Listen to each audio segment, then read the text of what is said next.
here is the point here. Each of our countries face similar issues, even though our reputations on these issues are different.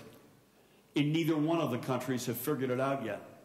Example, Germany is aging and shrinking. I don't mean the people are actually shrinking, I mean the number of people is shrinking. Unless you are, I haven't asked, so I should check that out after it. It's not acute as it is in Russia, where it's a crisis. But Germany is shrinking and it's aging. Huge implications. First implications, economic might, which leads to societal goods, is not correlated with shrinking societies. Secondly, big transfer of wealth issues from state to take care of an older population, to try to help make an older population more productive, from young people to older people. Big implications for education. If you're losing people faster than you're making them, you've got to make the people who are coming into the workforce more educated, more productive. Big implication on immigration and integration. Are you an immigrant society? It's one of the magic bullets. Are women as productive as men? Huge amounts of issues. The United States, on the other hand, is known as an immigrant society. Now, we wear that as a badge of honor. I think we earn that some days better than others. So if you're of German, Polish, Italian, Irish, as I am, many other countries, many of the Latin countries, if you're from those heritages, you have typically had a very positive experience, and you are typically held up on the poster for the American Immigrant Society. But you know, the Native American Indians wouldn't see it that way. African Americans who were forcibly immigrated wouldn't see it that way. The millions of illegal immigrant resident Latinos wouldn't see it that way. We've got our own health care issues, as I mentioned.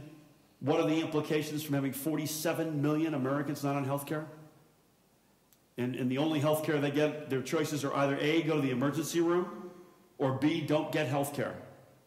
And what are the societal implications from that? My point is, neither Germany nor America have it figured out. But I know this, we will accelerate our ability to figure it out if we could do it together. On these issues, and on any other issues, I have one other alliteration for you, and that is the three E's. Number one, engage. You have to engage. You have to, as an example, you got to vote. That's, to me, is the minimum standard. Voting is the minimum requirement to be civically engaged.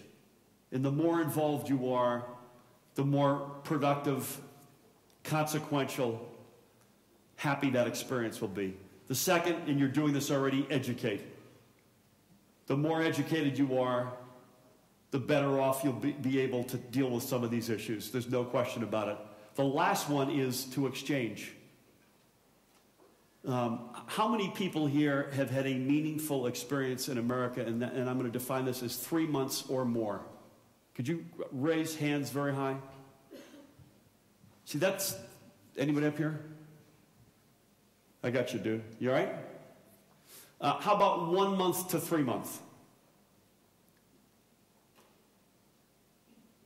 How about anywhere between an hour and a month in America?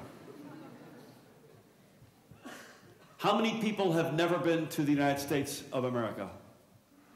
Boy, that's sobering for me. We've got to figure it. Now, did you see that? We've got to figure this out. Because the one thing, Melissa, when I speak to your 70-year-old, I don't know who it would be, your grandfather who's looking back, the one sort of, the themes you get consistently are, you get a lot of GI stories, candy bars and the like. You get a lot of America House stories.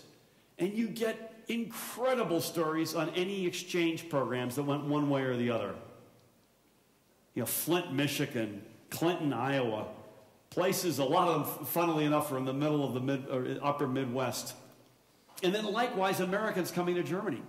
Now, the big exchange for us has been the military. But there's been a ton of, but That's the third wish I would have for you all. Engage, educate, and exchange.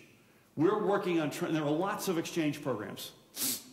We're working on trying to develop more because we need more scale. And I promise you this, if you walk in the shoes of Americans for a meaningful amount of time, and I picked 3 months, and Americans walk meaningfully in your shoes for 3 months or more, I guarantee you our countries will either stay close or get closer, and we will advance our ability to deal with these issues beyond the shadow of a doubt.